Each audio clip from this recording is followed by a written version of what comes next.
Guadalcanal Campaign, the 6-month fight. That marked America's first Pacific victory, Part 1. The First Strike. The morning sun cast long shadows across the churning waters of the Solomon Sea as Admiral Richmond Kelly Turner's invasion fleet approached. The dark silhouette of Guadalcanal Island. It was August 7th, 1942, and America was about to launch its first major offensive operation in the Pacific theater. The humid air carried the scent of tropical vegetation and the acrid smell of naval fuel as 19,000 Marines prepared for what would become one of the most grueling campaigns of World War II. Major General Alexander Archer Vandegrift stood on the bridge of the transport ship Macaulay, his weathered face etched with determination.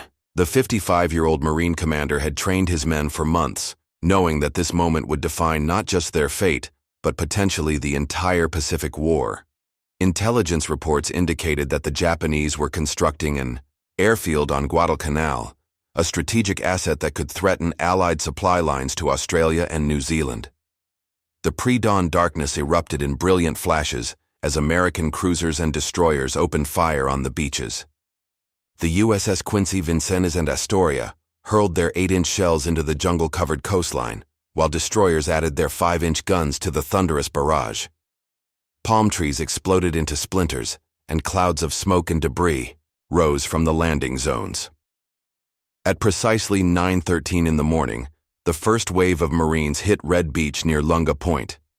To their surprise, they encountered virtually no resistance. The Japanese construction workers and small garrison had fled into the jungle, abandoning their half-completed airfield and valuable equipment. Within hours, American forces had secured the vital airstrip, which they would rename Henderson Field, in honor of Major Lofton Henderson, killed at the Battle of Midway. However, the easy landing proved deceptive. As reports from the National Archives indicate, Japanese forces were already planning their counterattack. Admiral Isoroku Yamamoto, architect of the Pearl Harbor attack, viewed the American invasion as an opportunity to draw the Pacific Fleet into a decisive battle where superior Japanese naval aviation could destroy it once and for all. Colonel Kiyonao Ichiki, commanding the 28th Infantry Regiment, received orders to immediately retake the airfield. His elite troops, veterans of campaigns in China and Southeast Asia, were supremely confident in their ability to sweep the Americans back into the sea. The Japanese military doctrine emphasized aggressive night attacks and close-quarters combat tactics that had proven devastatingly effective throughout their Pacific conquests. Meanwhile, American engineers worked frantically to complete the airfield. They knew that control of Henderson Field would determine the outcome of the entire campaign. Without air cover, the Marines would be sitting ducks for Japanese bombers operating from bases at Rabaul and other strongholds. The race was on. Could the Americans establish air superiority before Japanese reinforcements arrived in overwhelming numbers? As darkness fell on August 7th, both sides prepared for the brutal struggle that would define the next 6 months. The Marines dug foxholes in the coral sand and humid jungle, while Japanese destroyers began their first Tokyo Express run down the Slot, the narrow channel between the Solomon Islands that would soon earn the nickname Iron Bottom Sound for all the ships that would rest on its floor. The stage was set for America's first test of offensive capability in the Pacific, a campaign that would prove whether American industrial might and fighting spirit could match the seasoned warriors of the rising sun. Part 2. Blood on the Tanaru. The tropical night of August 20th through 21st, 1942, would forever be etched in the memories of the Marines defending Henderson Field. Colonel Kiyonao Ichiki's elite, 917th Infantry, had finally arrived, their transports having successfully evaded American patrols. The Japanese commander, supremely confident in his troops' ability to achieve victory through shock and audacity, prepared to launch a frontal assault across the Tanaru River, a decision that would result in one of the most one-sided battles in Pacific War history. Ichiki's intelligence was fatally flawed. He believed he faced fewer than 2,000 demoralized American troops, when in reality, over 10,000 battle-ready Marines had established strong defensive positions. The Japanese colonel's contempt for American fighting ability, fostered by years of easy victories against poorly equipped Chinese forces, blinded him to the tactical reality he was about to face. At approximately 1:30 in the morning, Japanese soldiers began their attack. They charged across the sandbar at the mouth of the Tenarú River, their bayonets gleaming in the moonlight, voices raised in blood-curdling banzai cries. The sight was both terrifying and magnificent. Hundreds of elite infantry rushing forward, with complete disregard for their own safety, convinced that their spiritual superiority would overcome any material disadvantage. The Marines were ready. Lieutenant Colonel Edwin Pollock's 2nd Battalion, 1st Marines, had established interlocking fields of fire with their machine guns. When the Japanese assault reached the sandbar, American weapons opened up in a devastating crossfire. The Browning automatic rifles and .30 caliber machine guns cut down the attackers in waves, their muzzle flashes illuminating scenes of incredible carnage. Sergeant John Basilone, commanding 2 machine gun sections, became the hero of the night. As documented in military records from the Marine Corps Historical Division, Basilone moved from position to position, keeping his guns firing even when Japanese soldiers penetrated the Marine lines. His actions that night would earn him the Medal of Honor, making him one of the first enlisted Marines to receive the nation's highest decoration during World War II. Despite horrific casualties, the Japanese continued their attacks throughout the night. Wave after wave of soldiers charged the Marine positions, stepping over the bodies of their fallen comrades. Some Japanese troops managed to infiltrate the American lines, leading to desperate hand-to-hand combat in the darkness. Marines fought with rifles, bayonets, knives, and even entrenching tools as the battle devolved into savage close-quarters fighting. As dawn broke on August 21st, the full extent of the Japanese disaster became apparent.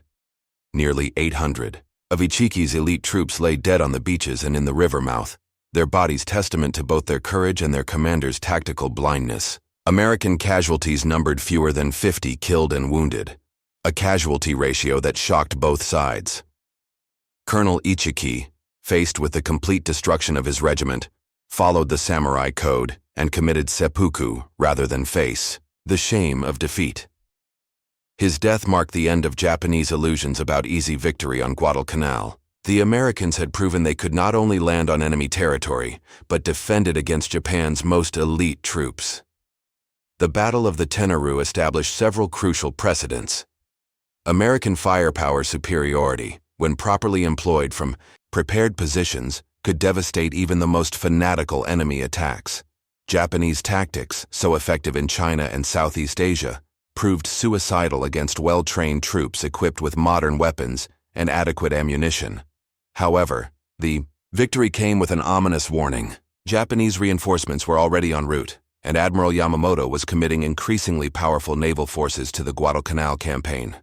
The Americans had won the first round, but the fight for Henderson Field was just beginning.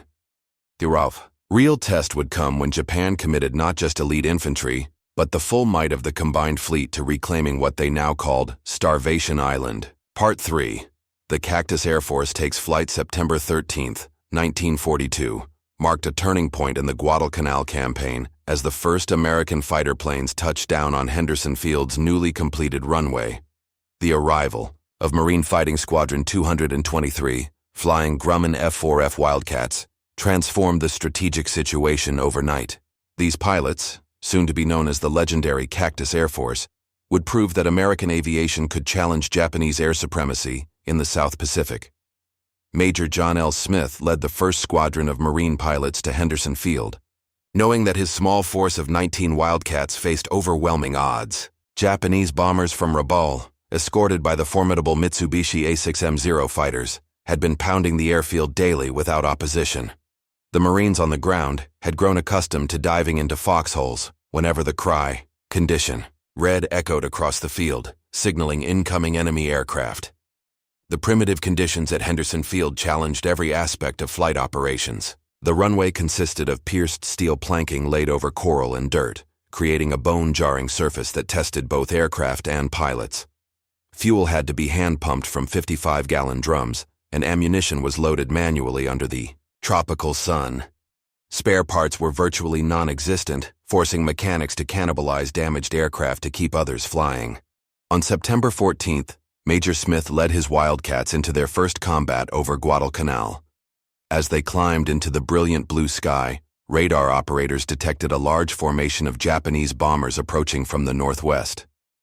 The Americans had never experienced coordinated radar-controlled interception before, but they were about to demonstrate its devastating effectiveness against an unsuspecting enemy.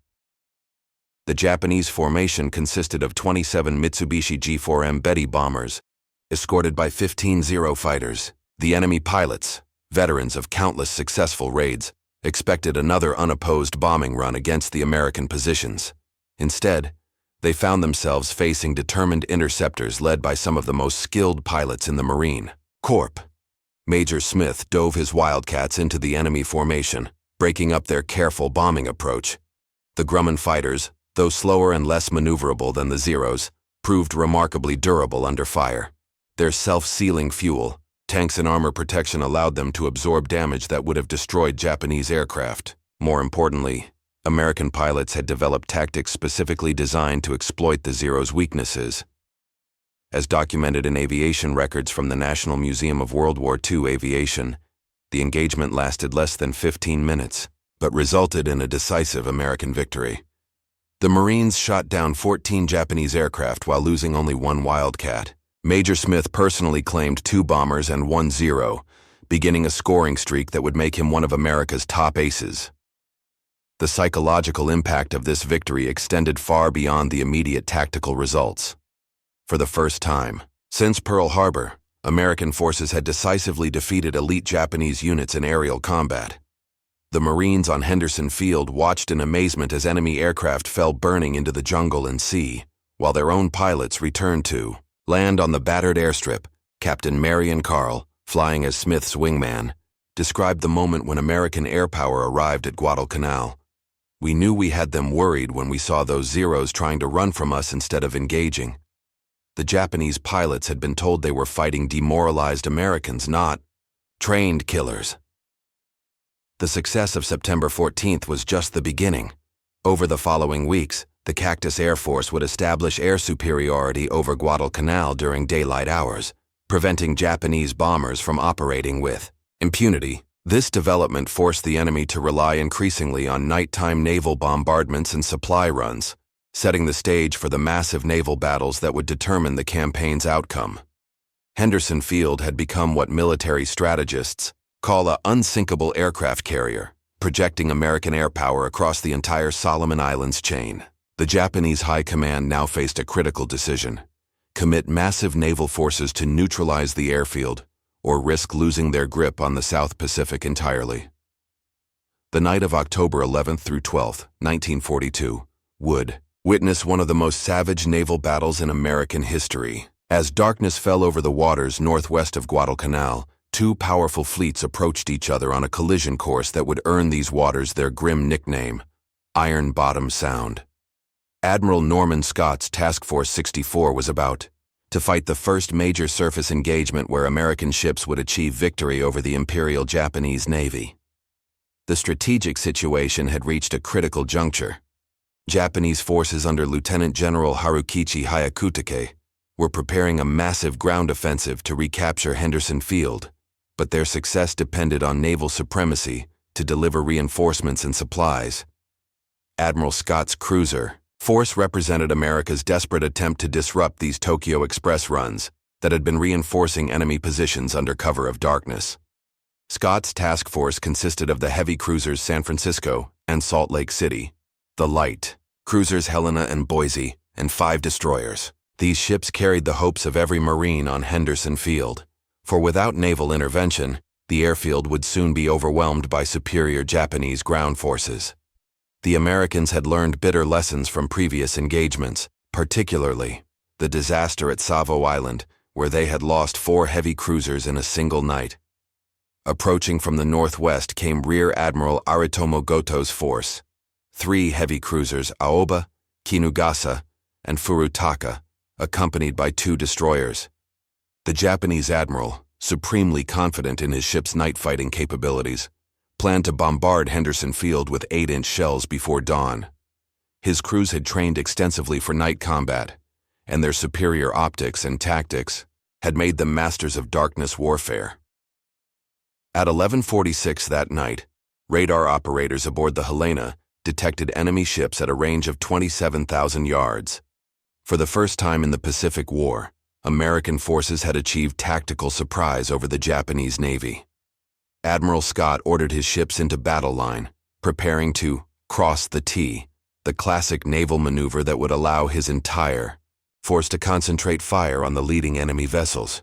The USS Helena opened fire first, her 6-inch guns illuminating the night with brilliant muzzle flashes. The Japanese, caught completely off guard, initially thought they were being fired upon by their own forces. This confusion lasted precious minutes, during which American shells rained down on the enemy cruisers without effective response. Admiral Goto himself was among the first casualties, mortally wounded on the bridge of his flagship Aoba when American shells shattered the cruiser's superstructure. According to Japanese naval records preserved in the Imperial War Museum archives, Goto's final words were reportedly, "We have been caught by surprise. All ships turn to starboard and withdraw." The battle quickly became a confused melee as both fleets maneuvered in the darkness. Starshells burst overhead, casting eerie shadows on the churning waters as ships fired at targets illuminated by the ghostly light. The USS Duncan, attempting to press home a torpedo attack, was caught between the two battle lines and struck by shells from both sides.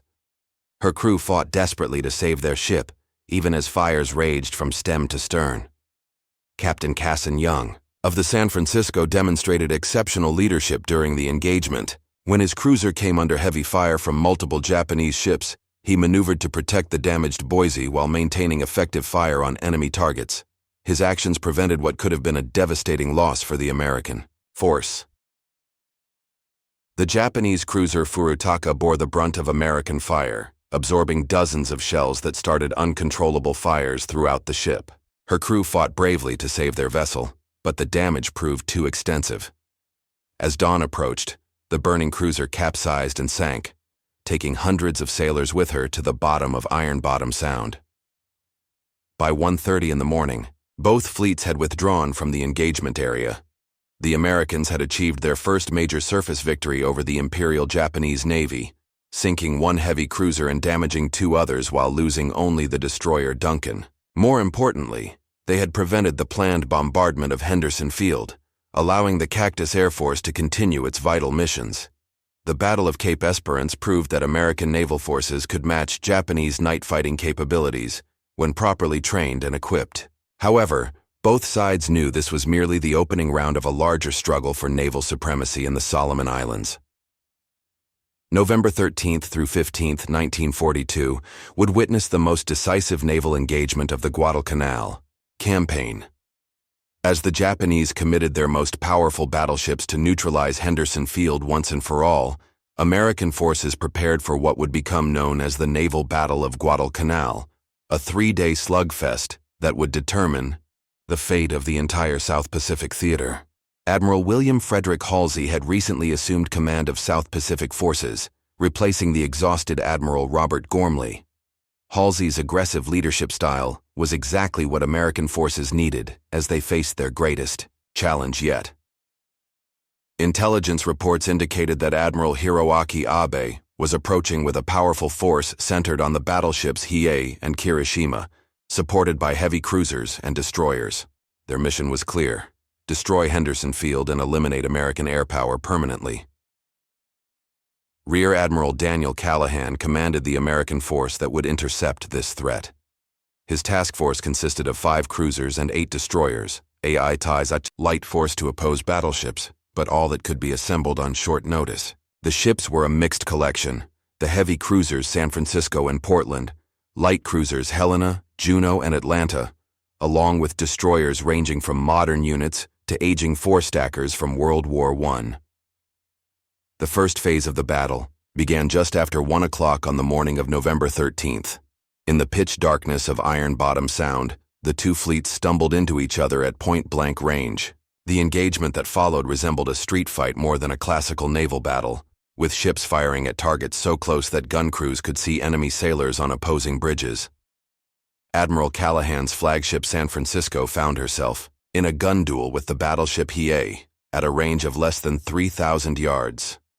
The American cruiser's 8-inch guns, normally ineffective against battleship armor, found their mark on the Japanese ship's lightly protected superstructure. Meanwhile, Hiei's 14-inch guns pounded the San Francisco, killing Admiral Callahan and most of his staff in a direct hit on the bridge. Captain Casson Young, veteran of the Cape Esperance battle, assumed command of the American force as the San Francisco continued fighting despite massive damage. According to naval records from the Naval Historical Center, Young's final radio message was, "We want the big ones. Get the big ones first."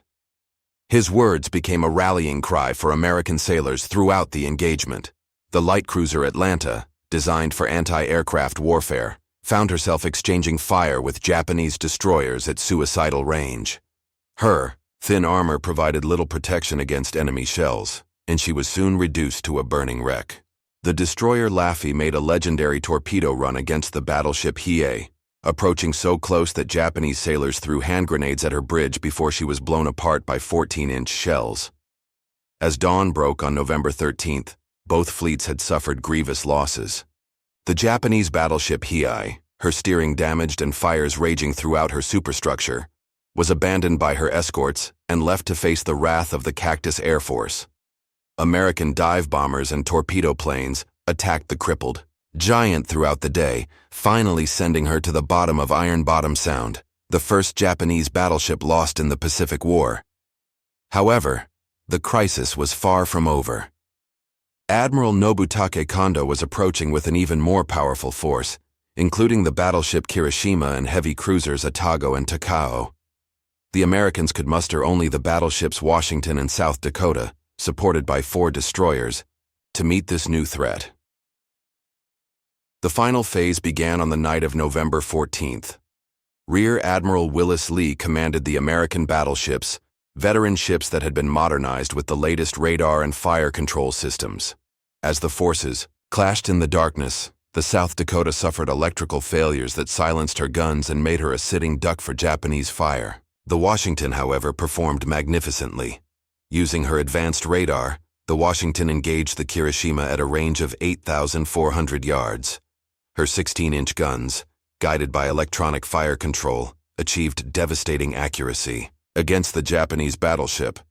In less than 7 minutes, Kirishima was reduced to a burning hulk, her main guns silenced, and her hull taking on water. The Japanese were forced to scuttle their second battleship of the campaign. The naval battle of Guadalcanal marked the turning point of the entire campaign.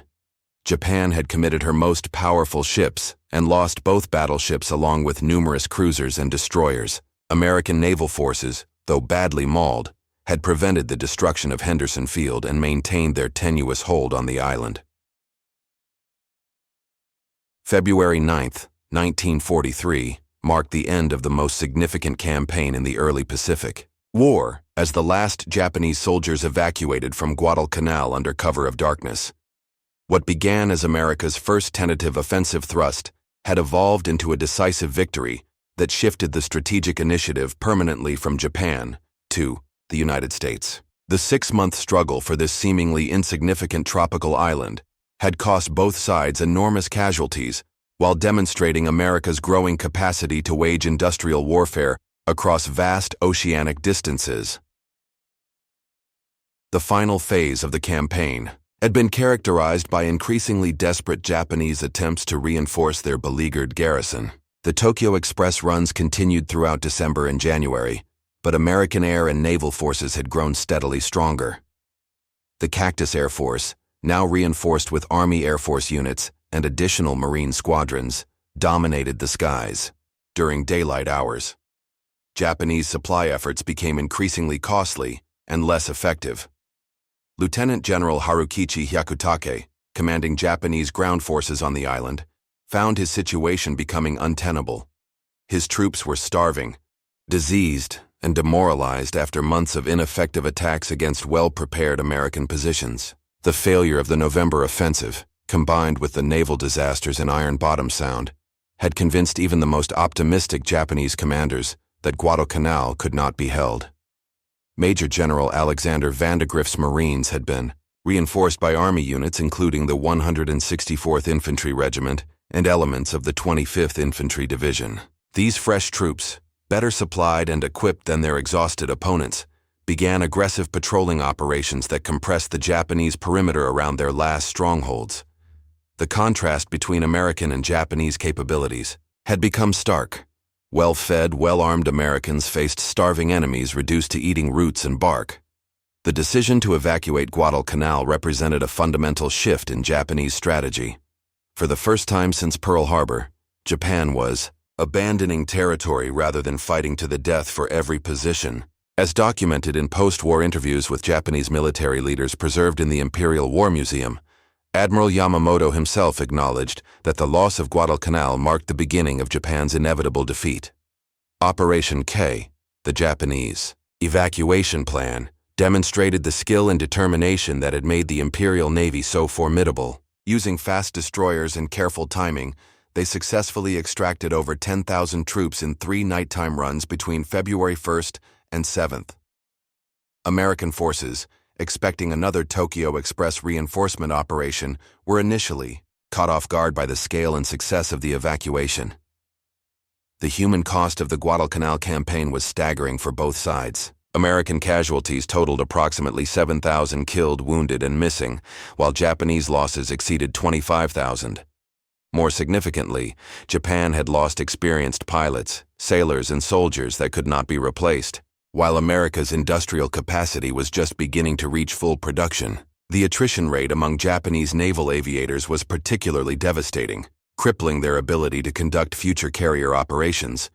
Henderson Field, the prize that had motivated 6 months of savage fighting, became a major American air base supporting subsequent operations throughout the Solomon Islands chain. The airfield that Japanese construction workers had begun building in early 1942 now hosted dozens of American bombers and fighters, projecting Allied air power deep into enemy territory. The strategic implications of American victory at Guadalcanal extended far beyond the South Pacific. The campaign proved that American forces could conduct complex amphibious operations, establish and maintain advanced bases, and defeat elite Japanese units in sustained combat. Perhaps most importantly, it demonstrated that Japan's defensive perimeter could be penetrated, and that American industrial might, properly applied, could overcome any enemy advantage in experience or tactical skill. For the young Marines who had landed on Red Beach 6 months earlier, the evacuation of Japanese forces marked more than just a tactical victory. They had participated in America's first step on the long road to Tokyo, proving to themselves and the world that the Pacific war could be won. The lessons learned at Guadalcanal, the importance of air superiority, coordinated naval operations, and sustained logistics, would guide American strategy for the remainder of the war. As the last Japanese destroyer disappeared into the darkness, beyond Iron Bottom Sound, America's first Pacific victory was complete. The initiative had passed permanently to the United States, and the path to final victory in the Pacific War was now clearly marked by the blood-soaked coral beaches of Guadalcanal Island.